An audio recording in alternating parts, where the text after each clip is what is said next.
Olá, meus queridos alunos do segundo ano, tudo bem com vocês? Vamos lá à nossa aula de hoje. Da aula tema 10 de setembro, tá? O tema é alienação. Então, esse tema é muito rico e muita coisa a gente pode falar. Bom, para a gente pensar, você sabe o que significa alienação? Ou ser alienado? Vocês conseguem entender isso, essa palavra? Né?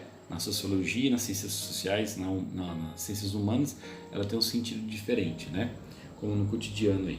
Olha essa charge. Aqui está a família sentada vendo notícias e fala: meu Deus, a Norma foi assassinada com 3 tiros. Só que no rádio vai falar outra coisa: Juíza foi assassinada com 21 tiros. Então, a mídia, né?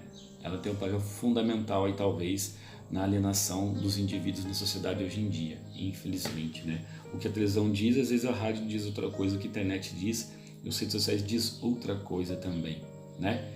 Então, quem está falando a verdade? Na verdade, às vezes falou que foi assassinada por tiro, mas o real, se eu vou pensar no real, nossa charge, nem por tiro foi assassinada, ela foi enforcada, vamos supor, uma ideia, né? Então, a real coisa mesmo. Então, o que está realmente acontecendo, né?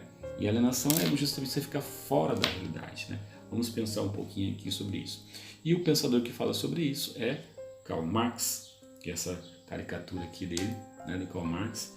E ele é um dos 3 pensadores da sociologia, nesse tripé dos pensadores da sociologia. Tá? Os principais, os clássicos da sociologia é Karl Marx, Max Weber e Emile Durkheim, que a gente vai continuar vendo. A gente começou a ver na aula passada, né, sobre o tema do trabalho e mediação entre homem e natureza, e vamos continuar vendo agora também. Karl Marx estudou, né, economia, política, filosofia, escreveu uma obra importante chamada O Capital, em alemão, Das Kapital, onde ele fez uma crítica sobre o capitalismo, tá bom? Então, ele fala de um conceito chamado materialismo histórico. O que vem a ser esse materialismo histórico, né? As relações sociais são baseadas no materialismo histórico. O que vem a ser isso? São os meios de produção de trabalho do homem na história da humanidade. O que é o trabalho? A gente falou na aula passada, né? Então, é aquele sentido que tem desde lá da antiguidade, como o castigo tripalium, né? Lembra? Que é um instrumento de tortura usado em Roma para escravizar, torturar os escravos. E às vezes essa conotação de trabalho vem nesse sentido até hoje, que o trabalho como um sentido de tortura, né? Depois, mais para frente, na Idade Média, o trabalho como um sentido cristão, o trabalho dignifica o homem, tem que dar valor ao que ele faz, né? Está na Bíblia, e, enfim. E o dia de hoje é o capitalismo, que é o trabalho que times money, né? Tempo é dinheiro. Você trabalhar, você vai ter vai colher o seu sucesso, a sua prosperidade no futuro, né? Então, Karl Marx vai dividir esses modos de produção em 5, vamos dizer assim, né? Primeiro, na história, né, dos seres humanos. Primeiro, primitivo, tá? Que é lá desde que o homem descobriu o fogo, as ferramentas e tudo mais, é isso. O asiático, que é a maneira dos povo oriental trabalhar. O feudal, na Idade Média. E na Idade Moderna em diante, o capitalismo ou socialista, né? São esses 5 modos de produção na história da humanidade, tá? Deu para entender? Vamos lá. Continuando, conceito de alienação marxista para Marx, segundo Karl Marx. O que significa então alienação para Marx? A alienação, por exemplo, no termo aqui a gente vê na compra de um carro, por exemplo. A alienação é apenas você tem aquele carro, mas ele ainda não é seu, precisa aceitar alguns documentos, né? Não, mas aqui na sociologia, nas ciências sociais, é outro sentido, né? Alienação é designar pessoas que estão alheias a si próprios e os outros, comumente conhecidos como os foras da realidade. Hoje em dia, nós podemos afirmar que a alienação é estar no automático, ou seja, trabalhar sem parar, né? Tornando-se escravo do trabalho. O trabalhador nunca sabe o que produziu porque ele está separado, alienado dos meios de produção de tal mercadoria. Então, para Karl Marx, uma pessoa alienada é aquele que produz o trabalhador que produz alguma coisa e não sabe o que está produzindo, o resultado disso final. Ele só sabe partes daquele processo que está produzindo. O maior exemplo disso é uma fábrica, por exemplo, os trabalhadores que trabalham em fábrica, Volkswagen, por exemplo, indústrias automobilísticas, que trabalham no linhão, cada um faz uma parte do carro, uma porta, outro volante, motor e tudo mais, mas ele nunca sabe o completo do carro e nem vai ter aquele carro que ele produziu, porque se quiser ele vai ter que pagar. Essa é a lei dos capitalistas, né? E aqui tem uma charge interessante de Frank Ernest, que vai dizer o quê?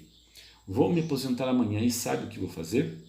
Andar até o fim desta linha de montagem e descobrir o que estou fazendo há 30 anos. Olha só que tristeza, né? O cara está trabalhando numa fábrica há 30 anos e não sabe o que tem no final da linha de montagem, porque ele sempre ficou naquele mesmo local fazendo a mesma coisa durante 30 anos. Isso é alienação do trabalhador. Vamos continuar. Existem tipos de alienação. Primeiro, alienação social, que um exemplo hoje no nosso país, claro, né? São 56% dos brasileiros são considerados pretos ou pardos, mais da metade. E mesmo assim, nós somos ainda um povo racista, não é verdade? Infelizmente somos. Porque isso aí é um tipo de alienação social. Se metade da população brasileira é preto ou pardo, por que continua ainda tendo esses comportamentos, né, racistas e expressos às vezes nas redes sociais ou em brincadeiras bobas? É um tipo de alienação social. Segundo tipo, alienação cultural. Preconceito com os nordestinos que vivem em São Paulo, isto é, negligenciar a diversidade cultural brasileira. Ou seja, quem construiu São Paulo foram os nordestinos. E por que os paulistas e paulistanos, né, nós também, temos preconceito com eles? Falam que é um povo preguiçoso, baiano é um povo preguiçoso, por exemplo. Não. Eles que ajudaram a construir São Paulo, a capital, aqueles prédios todos, o povo nordestino. É uma alienação cultural. Terceiro, alienação econômica, discriminação social em relação a qual classe social você pertence. Isso aqui é um típico assim, por exemplo, imagine alguém que você conhece do seu convívio, que é um pouco melhor de status social, né, de renda mensal na sua família, e quando se encontra a pessoa fala que conhece aquilo que você vive, mas no fundo não conhece, porque ela nunca foi pobre, ela tem mais bens, mas, né, colegas de classe, às vezes a sala de aula faz isso com você, né, ou seja, ela não sabe o que é isso, então é um tipo de alienação econômica, porque ela não passou, ela não sabe o que é ser pobre. Ela sabe que não sabe não passar fome, ela sabe que não ter coisas, não ter bens, e porque não tem mesmo, né? Então, alienação econômica. Depois temos a alienação política. Afirmar que todos os políticos 100% são corruptos. Isso é um tipo de alienação política hoje no nosso país, né? Como podemos afirmar, generalizar tudo isso? Podemos afirmar que 99% são corruptos, mas ainda tem 1% destes políticos que lutam para não se corromperem. Nós não podemos colocar todo mundo num saco e dizer, olha, ninguém presta na política. Não é bem assim, né? Tem políticos, sim, que estão lutando para também não se corromperem e lutando por um país melhor, mais livre, fraterno, democrático, justo e honesto, né? Mas não é fácil. Alienação religiosa. Essa é complicada também. Minha religião que salva, a sua não. Primeiro, toda religião é uma instituição social, né? E, sobretudo, ela é um dos caminhos. Entretanto, a salvação é individual de acordo com a sua conduta, com o que você faz. Portanto, um ateu que ama o próximo pode se salvar. A melhor religião é o amor. Entenderam? Quantas pessoas que ficam gritando, falando que a minha religião é a verdadeira, a minha religião que salva, a sua não, que não sei o quê. Isso não diz muita coisa, porque na verdade a palavra religião vem do latim religare. E religare significa religar com algo supremo, superior a você, que transcende você, o seu indivíduo, né? Isso é aula de filosofia. E você consegue o que então? Entender que a melhor religião é o amor. Se você ama, independente de sua religião, você está fazendo uma boa ação, né? E também existe muito no nosso país hoje em dia essa intolerância religiosa. Aí gera essa alienação, né, religiosa. Olha essa imagem, né? Como alienação cultural. Não penso, não existo, só assisto. É um tipo de alienação cultural. Que tipo de canal que você assiste, eu vou dizer quem você é. Mole o seu perfil. Olha aqui também outra chavezinha pequena aqui, falando do exorcismo, né? Um religioso, um padre, um pastor, sai desse corpo que isso não te pertence mais, mas só cai moedas e dinheiro ali. né? E o pastor e o padre ficam com isso. Alienação do trabalho, né? Gera coisificação do mundo. A alienação é o resultado da exploração do burguês, do patrão, em cima do trabalhador, empregado, tá? Então o trabalhador ele vai ser separado daquilo que ele mesmo produziu, separado dos meios de produção. Lembra que eu falei da linha de produção? Ele não sabe o que tem no final da linha? Então, é separado dos meios de produção. E separado de si próprio, porque quando ele não compreende que ele está sendo explorado pelo próprio trabalhador, pelo próprio, na verdade, patrão, né? Então, neste processo de alienação, o homem perde a sua humanidade, né? O homem torna-se estranho a si próprio e ele perde o controle do que é feito por suas próprias mãos, o fruto do seu trabalho, entende?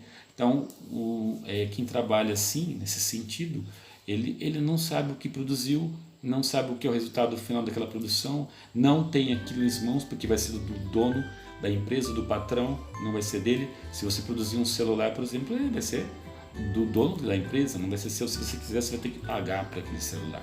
Não vai ganhar nada, não. Entende? Esse é o sistema capitalista, né?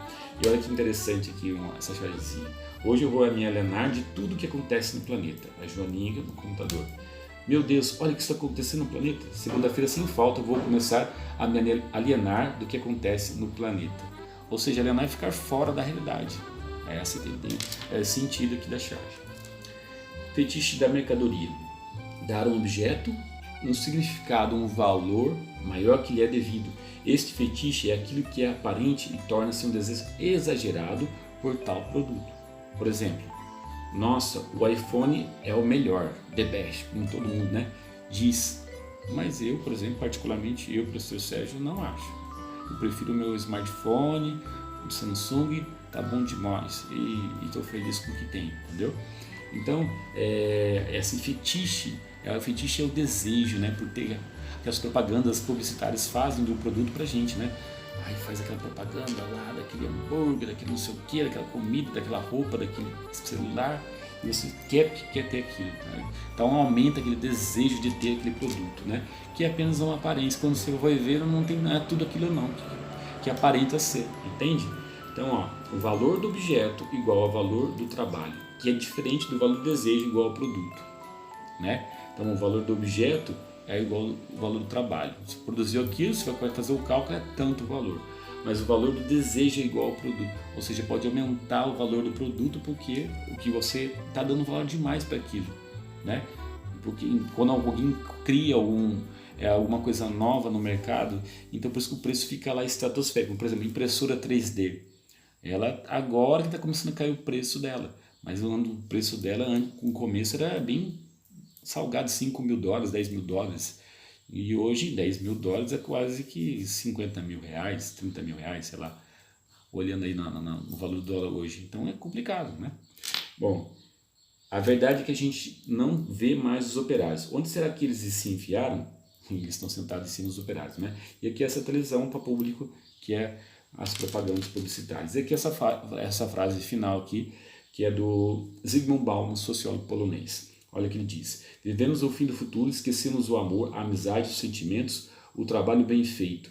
O que se consome e o que se compra são apenas sedativos morais que tranquilizam seus escrúpulos éticos. Ou seja, diga o que você está consumindo, comprando, vendendo, que eu direi quem tu és, né? Olha aqui essa charge da Mafalda que eu gosto muito. Use, compre, beba, coma, prove. Ei, o que eles pensam que nós somos? E o que nós somos, na verdade? É a pergunta que Mafalda faz para você. Um abraço, Deus abençoe. Tchau, tchau, até a próxima aula.